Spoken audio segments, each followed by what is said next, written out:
familjarët, shoqëri, nuk e kemi takuar, të paktën unë nuk e kam takuar akoma të gjithë njerëzit që më kanë mbështetur.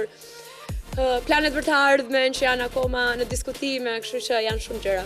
Mamin e Caseyt e ke takuar? Kam folur në telefon me mamin e Caseyt dhe më ka thënë që gjithmonë të kemi mbështetur edhe që na kanë plan të diva. Ke një plan ta takosh? Ti ore do ta prezantosh vajzën me mamin. Do ti të prezantoj Casey së shpejti? Unë me familjen e Caseyt e kam thënë në fillim, e kam thënë edhe në Big Brother, njihesha fillimisht si shoqja e Caseyt, sepse do rrinim në një ambient të përbashkët, pra tek lokali i Caseyt. Kështu që unë e njoh edhe mamin, edhe babin, edhe motrën e Caseyt.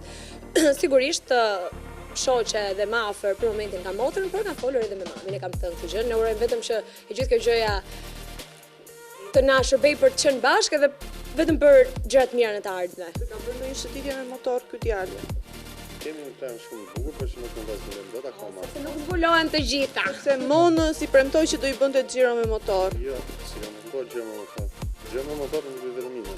Ndërsa për ti mësuar motorin është jo. Mësimi në shkollë, kurse gjë me motor është personale. Fejes në një martesë. Personalisht dhe të shikoni që të kemi binjak.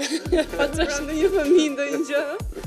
Okej, ju urojmë shumë suksese sot në Portokalli dhe në rrugtimin tuaj të jetës. Jeni shumë të mirë, ore. Ja, shqyre i gjete shtëpi. Po e di, more. Po pse puthje, çuja? Do ta puthesh pak. Kjo quhet puthje për regjisi që ka thënë Monika, kështu që. O japim se e ndi, do të japim. Do ta jepni aty